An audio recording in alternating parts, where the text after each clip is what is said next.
ibu selaku tokoh yang kami wawancarai dan saya hormati pada perempuan sekalian. Baik, di sini Bu, tujuan kami adalah untuk mewawancarai atau menanyakan tentang fenomena-fenomena ritual mistis atau hal-hal mistis yang pernah Ibu alami selama Ibu di kampung atau di mana saja yang Ibu pernah alami. Di pengalaman Ibu maksudnya. Jadi ada beberapa pertanyaan di sini Bu. Sini kami tanyakan kepada Ibu, apakah Ibu pernah mengalami hal-hal mistis atau pernah merasakan ritual mistis gitu? Langsung Ibu tanya, Ibu jawab. Iya. Ya, Ibu pernah mengalami hal yang seperti itu saat usia Ibu masih gadis. Nah, saat itu Ibu mempunyai sepupu Ibu yang mengajar di daerah Sosopan, SMP Sosopan. Saat itu dia tetangga dengan seorang muda, bapak tua. Dia merasa iba, kasihan sama bapak tua ini karena dia tidak punya anak, tidak punya siapa-siapa di situ. Jadi kalau dia masak, sudah disisakan sedikit untuk bapak tua ini. Dan rupanya karena sepupu ibu ini pun ada dekat sama kawan satu bapak dia, guru dia. Bapak tua ini cemburu. Dia beralasan di kampung itu katanya disebarkannya bahwa sepupu ibu ini senang sama dia, suka sama dia. Padahal maksud sepupu ibu ini kena kasihan, karena orang tua. Jadi entah kenapa gimana, ini si orang tua ini merasa cemburu, entah gimana nggak tahu ya. Sepupu ibu di saat itu merasa asal sendiri, dia ketakutan. Apalagi saat tidur tengah malam, asal malam tidur, atau tidur dia merasa didatangi seseorang. Perempuan ini? Nah, iya, itu sepupu ibu ini. Sepupu ibu didatangi seseorang mau menyetubuhi dia. Setiap malam begitu, setiap malam itu berjalan hampir 3 bulan lebih lah. Setelah itu, dia karena ibu dari ini sepupu ibu ini kan berasal dari daerah Kisaran, Asahan. Dia tugasnya di Sosokan. Dari Sosokan itu ke Sidimpuan, ketempatan di Sidimpuan ini, ibu itu bapaknya lah terbilang tulang dia lah ini, ayah orang tua ibu. Dia datang dari kemari, setelah itu dia di sini baru dibilangnya minta tolong carikan dulu orang pintar yang bisa membuat dia supaya hilang apa ini Gangguan ini? Setelah ibu tanya sama teman-teman ibu, baru dibilang sama teman ibu itu ada satu orang pintar di daerah juga kan namanya bisa di daerah apa namanya Ranjo Batu. Bahkan di situ kami tanya lah, gimana Pak, apa bisa kami begini ceritakan gimana tempat kejadiannya, gimana kejadian. Oh, saya lihat dulu lah ya katanya.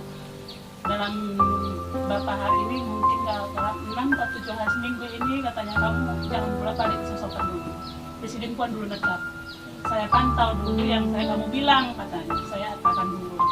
Ya Pak, gimana perasaan kamu, rupanya gimana? Apa kamu diceritakannya semua kejadiannya, ceritakannya apa semuanya? Kami kurang tahu ya. Setelah kami di Sidimpuan, baru apa ini orang pintar ini bilang sama kami. Ini memang ada seseorang yang memakai kau. Tujuan dia sebenarnya dia menginginkan kau, tapi kau menolak dia karena rasa sakit hati.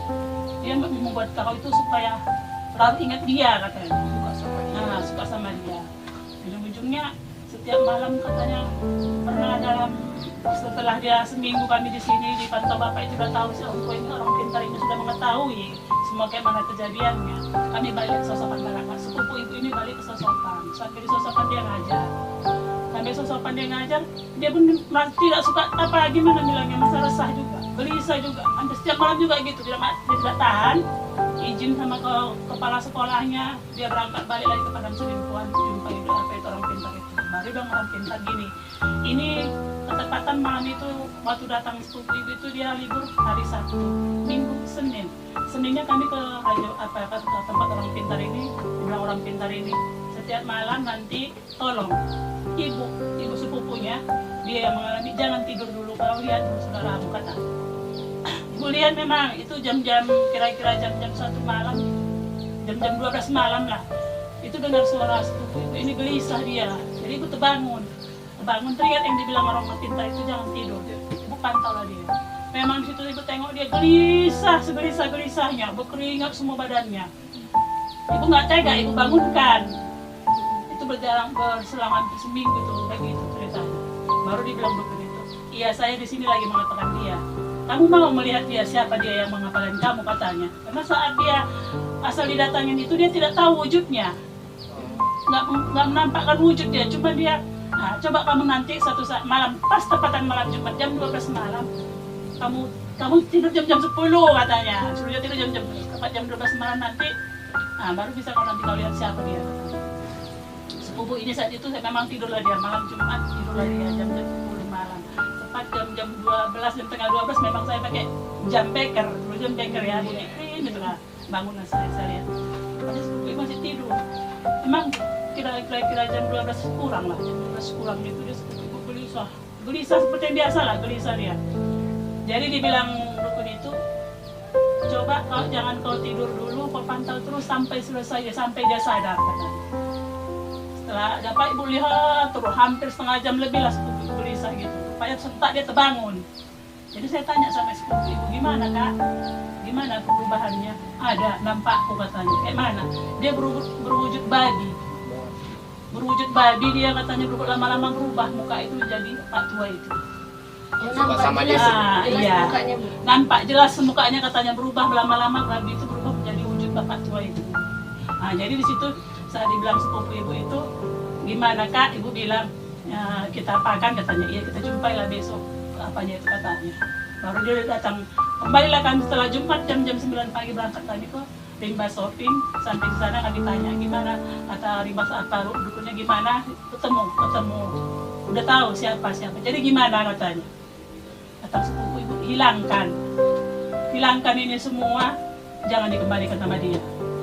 Maksudnya jangan diapakan sama dia kan, udah lepaskan saya gitu supaya istilahnya jangan ada berlawanan ataupun ada dendam, ada apa. Saya mau hilang begitu saja katanya. Jadi gimana setelah nanti kau dapat sama di kampung sana kau nanti gimana katanya. Kasih solusi lah sama orang kampung pintar ini. Coba setelah sampai kau nanti di tempat tugas, kau jumpai dia, kau minta izin sama dia. Kau bilang dia orang tuamu. Kau bilang dia apa, minta izin kau sama dia. Apa dia ikhlas gitu kan bilang. Datang sepupu, iyalah saya cari jalan yang bagus. Karena sepupu ibu merasa kita daerah Tapsel ini, daerah sini, dia daerah Asahan. Sini kan banyak yang begitu-gituan. Nah, jadi dia takut, trauma dia. Jadi iyalah aku cari yang bagusnya aja lah, jalan bagus. Makanya disampai dia disosokan di sana, dipanggilnya orang tua-tua yang pintar juga. Maksudnya orang tua kampung yang dia ada dihormati, yang dia kayak gitu, mendatangi dia, mengapakan dia supaya bagus lah apa dia, jangan lagi ada begituan. Karena dia sudah tahu. Iyalah katanya. Setelah itu habis dari situ katanya sepupu ibu pulang dari sana kembali dari sini malam apa itu memang iya. Dia makanya memang tidur dari situ katanya tidak ada yang mengganggu, tenangnya. Rupanya katanya hanya mimpi bayangan bapak itu, Pak Tua itu terus hilang. Nggak lagi mimpi dari situ. Dari situ dia udah hafal. Dari itu dipantau dari semula lagi dipantau sama orang tua, orang pintar yang dari Rimba Shopping. Berarti gara-gara dipantau itu Bu, jadi nggak ada. Dia diikutinya katanya. Iya, dia bilang dia diikutinya. Kami kurang tahu ya, pokoknya katanya diikuti dia. Oh. Pak, bisa dia katanya mengikuti dari jauh, dipantaunya katanya. Nah, saya ikuti katanya. Saya bantu dari sini katanya. Cara mistis gitu. Itu yang saya bilang tadi, mistis itu.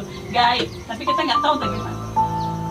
Jadi pas tahu dia itu Pak Tua itu pas menjelma jadi apa itu bayang pas wujud. di situ baru sadar.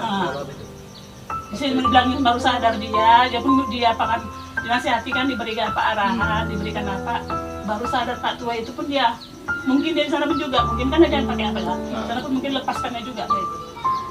Itulah cerita. Jadi mungkin bapak itu pun udah tahu. Ya, dia udah tahu mungkin dia sadar karena sepupu ini ibu mendatangi dia dengan cara bagus-bagus. Minta izin apa tujuan dia ini pikirnya, kenapa begini, kenapa begini motif, dia sudah tahu gitu lah Pak. Hanya mimpi bayangan bapak itu, Pak Tua itu terus hilang. Nggak lagi mimpi dari situ. Situ dia udah hafal. Dari itu dipantau dari semula lagi dipantau sama orang tua, orang pintar yang dari Rimba Shopping. Berarti gara-gara dipantau itu Bu, jadi nggak ada. Dia diikutinya katanya. Iya, dia bilang dia diikutinya. Kami kurang tahu ya, pokoknya katanya diikuti dia. Pak bisa dia katanya mengikuti dari jauh, dipantaunya katanya. Nah, saya ikuti katanya. Saya bantu dari sini katanya. Cara mistis Itu gitu. yang saya bilang tadi, mistis itu gaib, tapi kita nggak tahu bagaimana. Jadi pas tahu dia itu Pak Tua itu pas menjelma jadi apa itu Nah, bayangnya. Pas di situ baru sadar. Ah. Di sini dibilangin baru sadar dia pun dia apa kan dinasihati kan, diberikan apa arahan, diberikan apa, baru sadar Pak Tua itu pun dia mungkin dia di sana pun juga mungkin kan ada yang pakai apa ya, sana pun mungkin lepaskannya juga lah itu. Itulah ceritanya. Jadi bapak Mungkin bapak itu pun udah tahu mungkin gitu. ya, dia udah tahu mungkin dia sadar karena sepupu ini ibu mendatangi dia dengan cara bagus-bagus. Minta izin apa tujuan dia ini pikirnya, Iya. kenapa begini, kenapa begini motif, oh dia sudah tahu gitu lah.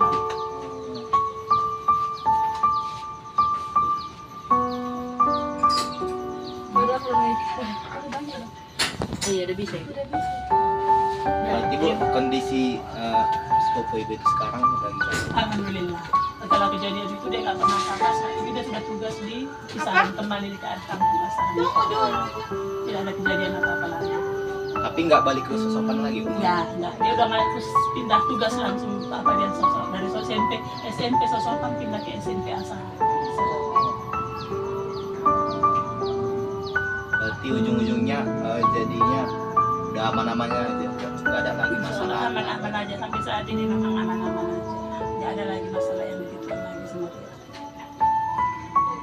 Dampaknya sama dia Bu, sampai sekarang nggak ada. Nampaknya mudah-mudahan Psikologis, Gangguan mental dampak. gitu Bu. ya ada. Cuma dia mungkin itu hanya merupakan nama dia pengalaman. Kedepannya suatu saat panjang umur rezeki dia, kedepannya memang udah ditembakkannya sama anaknya. Anaknya cuma 2 laki-laki. Ditanamkannya sama anaknya laki-laki itu untuk memperbaik memang, tapi jangan terlalu berlebih. Karena dia sadar, mungkin dia saat itu mungkin terlalu berlebih dia. Karena dia ada apa-apa, bikin makanan kasih sama Pak Tua, dikasih apa-apa kasih sama Pak Tua. Tujuan dia bagus, niat bagus. Cuma tanggapan si Pak Tua ini lain. Itu aja ceritanya, gitu ceritanya. Makanya dia bilangnya, boleh kita bagus sama orang, tapi kita jangan terlalu berlebihan. Itu aja. Kalau ibu sebagai sepupunya kandung kan Bu, dampaknya sama ibu apa? Pengalaman Psikologis gitu. Kalau itu memang banyak, ada kira-kira berapa, ada juga. Sempat mengalami trauma gitu enggak? Enggak, rumah enggak, soalnya gini ya. Ibu bukan ini saja sepupu ibu ini, kakak kandung dia ini yang punya sepupu ibu ini pun mengalami juga kejadian seperti kayak gitu juga. Sama juga Bu? Sama juga, tapi dia Beda orang lagi? beda pelaku gitu? beda pelaku, Oh. beda caranya. Oh beda. Nah, dari situ ibu anggapan begini aja, ya kita jalani aja. Selagi kita bagus, insya Allah mudah-mudahan gak ada begitu. Istilahnya kita bersih loh, menolong orang yang kita bersih. Ujung-ujungnya kita kan harus yang sama yang di atas. Iya.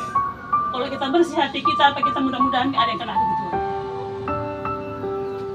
Intinya selalu sholat juga lah kan. Nah, intinya itu yang bilang Ibadah tadi. gitu lah. Bersih hati kita menolong orang, ingat kita sama yang di atas. Insya Allah segala-gala yang misalnya katanya orang berbau mistik yang mengapa sama kita, itu katanya berbalik, maksudnya nggak bisa mempan ke kita. Itu, Selalu berdoa kan. iya.